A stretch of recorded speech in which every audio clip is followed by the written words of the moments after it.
नमस्कार दोस्तों, मैं नरेंद्र स्वागत करता हूँ आप सभी का फिर से डिफेंस रिएक्शन चैनल में। और अभी जिस वीडियो पे मैं रिएक्शन देने जा रहा हूँ वो फिर से प्रशांत धवन सर का है। और जो टॉपिक है, Israel reply to all eyes on Rafah, social media campaigning war started by Prashant Dhawan. और चैनल आप सबको पता है, study I Q I S. तो भारत के बॉलीवुड के जो हीरो हीरोइंस हैं, जिन्हें काफ़ी लोग फॉलो करते हैं इंडिया से भी और दूसरे देशों से भी, उन्होंने AI जनरेटेड इमेज शेयर की, जहाँ पर ये लिखा है ऑल आई सेंटर। और बेंजामिन नेतन्याहू ने इस पर रिप्लाई दिया कि जब इसराइल पर हमला हमला किया है हमास ने, तब आप क्या काम थे। तो पहले पूरी वीडियो देख लेते हैं, उसके बाद जो है मैं अपना ओपिनियन दूंगा।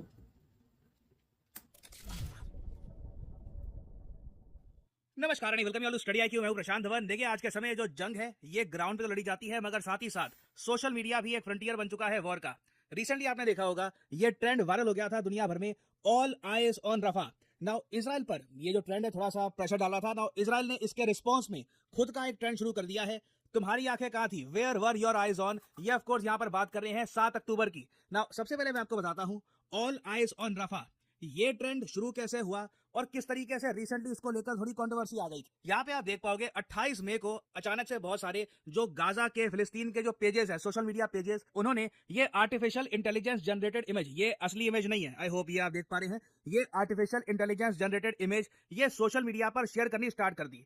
इस पे लिखा क्या है, ऑल आईज ऑन रफा। हम सब लोग देख रहे हैं कि रफा में क्या हो रहा है। रफा, जैसे आप लोग जानते हैं, गाजा पट्टी के साउथ का एक एरिया है। और जब 7 अक्टूबर 2023 के अटैक के बाद इसराइल ने पूरे गाजा पर बॉम्बिंग करनी स्टार्ट कर दी, तो एक अंडरस्टैंडिंग ये बनाई गई थी कि राफा होगा एक सेफ जोन। यहाँ पर जो लोग भागकर नॉर्दर्न गाजा से, सेंट्रल गाजा से आ रहे हैं, ये यहाँ पर टेंट्स में रहेंगे। मगर इसराइल ने राफा पे भी अटैक करना स्टार्ट कर दिया। Even though international court of justice और वेरियस कंट्रीज ने इसराइल को कहा था कि प्लीज राफा पे बॉम्बिंग मत करना, कुछ अनहोनी ना हो जाए, सिविलियन पॉपुलेशन ना मारी जाए। और हुआ ही यही। इसराइल ने जब बॉम्बिंग करनी स्टार्ट करी रफा पर, तो सिविलियन पॉपुलेशन अनफॉर्चुनेटली मारी गई और नेतन्याहू को पूरी दुनिया से माफी भी मांगनी पड़ी कि सॉरी, हमसे गलती हो गई थी। और यहाँ पे आप देख पाओगे आर्टिकल, नेतन्याहू ने कहा था कि इसराइल की जो स्ट्राइक्स हुई है रफा पर, जहां पर 45 लोग मारे गए हैं, ये एक ट्रैजिक मिस्टेक थी बाय इसराइल, और इसराइल अभी इन्वेस्टिगेशन कर रहा है इस पूरे केस की।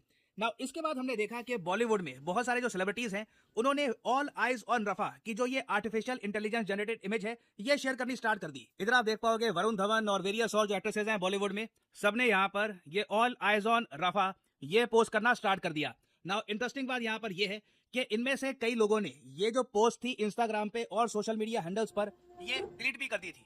और डिलीट क्यों करी गई? इसका रीजन ये है कि बहुत ही जल्द ना लग रहा था कि ये एक जियो पॉलिटिक्स का पार्ट बन चुका है, क्योंकि अचानक से ईरान की सरकार कूद गई सबके बीच में। इधर आप देख पाओगे रोहित शर्मा जैसे आप जानते हैं इंडियन क्रिकेट टीम के कैप्टन है, इनकी पत्नी ने जो ये पोस्ट थी ऑल आइज ऑन रफा वाली, ये डिलीट कर दी। माधुरी दीक्षित ने ये पोस्ट डिलीट कर दी। और कुछ हद तक इसका रीजन हम दे सकते हैं, ईरान की जो सरकार है उन्होंने बहुत बड़े स्केल पर ये ऑल आइज ऑन रफा ये हर जगह पोस्ट करना स्टार्ट कर दिया था। इससे देखिए ग्लोबली अब थोड़ी सी ये अंडरस्टैंडिंग हो गई कि शायद ये एक जियोपॉलिटिकल गेम का पार्ट है। यहाँ पे आप देख पाओगे ईरान एंड इंडिया की जो एम्बेसी है, इन्होंने ऑल आइज ऑन रफा का जो हैशटैग है ये डाल रखा है, और नीचे लिखा है ऑल आइज ऑन रफा। और यहाँ पे आप देख पाओगे ईरानियन मीडिया का आर्टिकल है, ये लोग कह रहे हैं कि ईरानियंस ने कंप्लीटली ज्वाइन कर लिया है all eyes on Rafah campaign. Now ये कैंपेन क्या स्टार्ट ईरान ने किया था, स्टार्ट कैसे हुआ था पता नहीं, बट ईरान की सरकार आज के समय बिल्कुल फुल फ्रंट से इस कैंपेन को लीड कर रही है। और टोटल अगर हम देखें तो 24 घंटों में 29 मिलियन 2 करोड़ 90 लाख शेयर्स हुए थे इस पोस्ट के ऑल ओवर द वर्ल्ड। तो करोड़ों लोगों ने ये पोस्ट देखी है, और इससे ऑब्वियसली इसराइल पर प्रेशर बना कि रफा पे जो तुम कर रहे हो ये रुकना होगा, अकाउंटेबिलिटी पूरी दुनिया मांगेगी, क्योंकि सारी दुनिया देख रही है कि रफा पर क्या हो रहा है। नाउ इसके रिस्पांस में इसराइल की सरकार खुद का एक कैंपेन लॉन्च करती है, वेयर वर योर आइज, तुम्हारी आंखें थी, अक्टूबर 7 को। ये सब जो पोस्ट थी अक्टूबर 7 को क्यों नहीं करी, जब 1100 इजरायली नागरिकों को मार दिया गया था, वो सब सिविलियंस थे।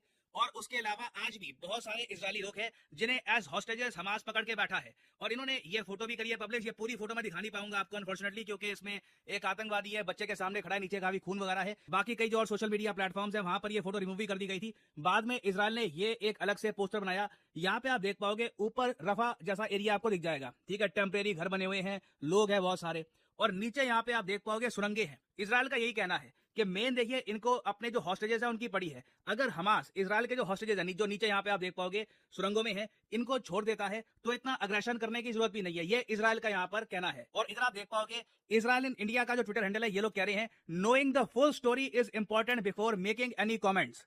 मगर इंटरेस्टिंग बात यह है कि इजराइल का जो ये कैंपेन है इसको कोई सोशल मीडिया पर इतना जरा ट्रैक्शन नहीं मिल रहा। कोई हॉलीवुड का बड़ा सेलिब्रिटी, कोई बॉलीवुड का बड़ा सेलिब्रिटी इसको इतना प्रमोट नहीं कर रहा है, इसको इतना शेयर नहीं कर रहा। जबकि जो ऑल आइज ऑन रफा वाला ट्रेंड था 44 मिलियन टाइम्स इसको ओवरऑल शेयर किया गया था। पहले जो 24 घंटे थे उसमें 29 मिलियन टाइम्स, 44 मिलियन टाइम्स तो ये शेयर ही किया गया है। और इसके पीछे बहुत ही बड़ा मैं कहूंगा पुश था बॉलीवुड का, इंडियन एक्टर्स का। उनकी एक ह्यूमंगस फैन फॉलोइंग है, करोड़ों लोग उनको फॉलो करते हैं दुनिया भर में। तो वो लोग जब पोस्ट करेंगे तो ऑब्वियस ही बात है उसको एक ह्यूज पुश मिलेगा। और जो फिलिस्तीन के एम्बेसडर है टू इंडिया वो काफी थैंकफुल थे कि इंडिया में एक इतनी बड़ी वेव चली, प्रो फिलिस्तीन वेव। और इससे आप एक तरीके से कह सकते हैं ग्लोबली एक जो इमेज बनी है कि इंडिया काफी प्रो इजराइल कंट्री है और हमारे यहाँ काफी प्रो इजराइल बात होती है, ये चीज काफी हद तक निगेट हो चुकी है। क्योंकि पूरी दुनिया ने देखा है कि इंडियन सेलिब्रिटीज ने लीड किया है इस पूरे कैंपेन को। और फिलिस्तीन के जो एम्बेसडर है टू इंडिया ने ये कहा है कि उम्मीद करते हैं कि जो ये स्लोगन है इससे जो जेनोसाइड चल रहा है गाजा में ये भी फाइनली रुक जाए।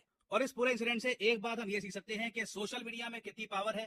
जो पहला स्टेप लेता है, जो इनिशिएटिव लेता है, वो कितना बड़ा अपर ग्राउंड गेन कर लेता है। इजराइल ठीक है अपना यहाँ पे कैंपेन लॉन्च कर रहा है, बट लगता नहीं है कि इस कैंपेन के अगेंस्ट इनका कैंपेन लंबे समय तक खड़ा रह पाएगा।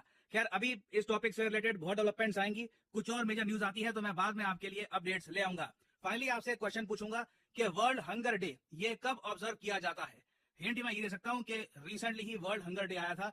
बताइए यहाँ पर सही आंसर क्या है, फर्स्ट में, 28 में, 5th में या फिर 15th में। कमेंट सेक्शन में करिए उत्तर। जो लोग सही आंसर देंगे उनकी कमेंट को मैं हार्ट दे दूंगा ताकि बाकी लोग समझ पाए कि सही उत्तर क्या है। बहुत न्यूज में था world hunger day, Gaza perspective से भी काफी न्यूज में था। तो लिखेगा यहाँ पर सही answer in the comment section में। वैसे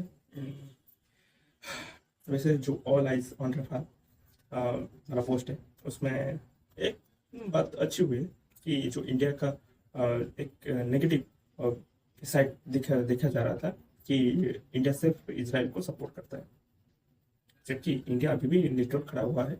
और जो रफा में जो फिलिस्तीन के बाद इजराइल ने अटैक किया फिलिस्तीन को, उसके बाद इंडिया ने भी एड भेजी थी, है ना। तो एक बात कहीं ना कहीं अच्छी हुई कि हमारे जो हमारे सेलिब्रिटीज ने जो पोस्ट किया उससे हमारे जो भारत की जो प्रेम भारत को देखने में जो बाहर कंट्री से उनकी सोच में एक सुधार आएगा कहीं ना कहीं। और बाकी रही ऑल आइज ऑन रफा कि सही है कि गलत है, तो मैं कहूँगा कि कहीं ना कहीं गलत है। क्योंकि जो भी ये बॉलीवुड के सेलिब्रिटीज वो अपने काम में बिजी रहते हैं, अपने लाइफ में बिजी रहते हैं, ठीक है। होगा इनके पास टाइम जो जो पॉलिटिक्स को समझने का या उसे जानने का थोड़ा बहुत, लेकिन ये लोग इतना मेरे हिसाब से देखते हैं और जो हाई जिस तरह से कहते हैं ना, जो वायरल न्यूज होती है वो इनको देख के पोस्ट किया इन लोगों ने मेरे तरफ से। और कुछ लोगों ने जो पूरी घटना बाद में देखी उस पर थोड़ी देर बहुत रिसर्च की, उसके बाद क्लियर करते जैसे कि माधुरी दीक्षित और जो रोहित शर्मा की वाइफ ने भी की। तो ये जो ऑल आइज ऑन रफा है अगर वो पोस्ट कर रहे हैं तो ये भी उन्हें देखना चाहिए था कि ये सिर्फ किस तरह से इसराइल के जो 1100 लोग मार गए थे हमास के हमले, उसे भी देखना चाहिए, उसके बाद ही ऐसी पोस्ट करनी चाहिए। तो मैं तो ऐसी पोस्ट नहीं करता, हालांकि यहाँ पर हमें एक चीज और ध्यान देना होगी कि हमारे पास लोगों की संख्या जो है वो बहुत है, और जो किसी भी चीज़ को इंटरनेट पे और जो इंटरनेट वाली वारफेयर है उसमें कहीं ना कहीं ये हमें एक अपर ग्राउंड दे सकती है अगर सही इस तरह से इस्तेमाल किया जाए तो। हाँ, अगर सही तरह से इस्तेमाल ना किया जाए तो ये हमारी ताकत जो है वो बेकार है। हमारी जनसंख्या इतनी है, किसी भी चीज़ छोटी सी चीज़ अगर होती है उसे फाइट करने उसे न्यूज़ दिलवाने में हमारी आगे रहती है सबसे। पहली बात तो मैं यही कहना चाहूँगा कि किसी भी चीज़ अगर आप पोस्ट कर रहे हैं तो ध्यान से पोस्ट करें ताकि आपको पता हो कि आप क्या पोस्ट कर रहे हैं और उसकी रियलिटी। बाद में कोई ये ना कह दे कि ये अपनी गलती है। दूसरी बात ये है कि हमारी जो ये इंटरनेट वाली वर्क है तो इसलिए कहीं ना कहीं सही जगह पे वेस्ट ना कर, ताकि हमें अपर लेवल मिल सके। वैसे इस इसराइल ने जो पोस्ट किया कि आपकी आंखें कहाँ थी, पूरी दुनिया की आंखें कहाँ थी जब हमास ने हमला किया। उसे जिस तरह से नहीं मिल रही, क्योंकि उनके पास ऐसे लोग नहीं है जिसके हजारों करोड़ फॉलोअर्स थे। तो जिस तरह से आप देख रहे हैं कि कुछ लोगों की वजह से इस चीज को अपर लेवल हो जाए, है ना। तो इस तरह से हमें भी नेक्स्ट आने वाले समय में ऐसी ही ऐसे लोगों की जरूरत है जो कि चीजों को हेल्प कर सके और सही से दिखा सके। तो फिर मिलूंगा एक और नए वीडियो में। तब तक के लिए नमस्कार।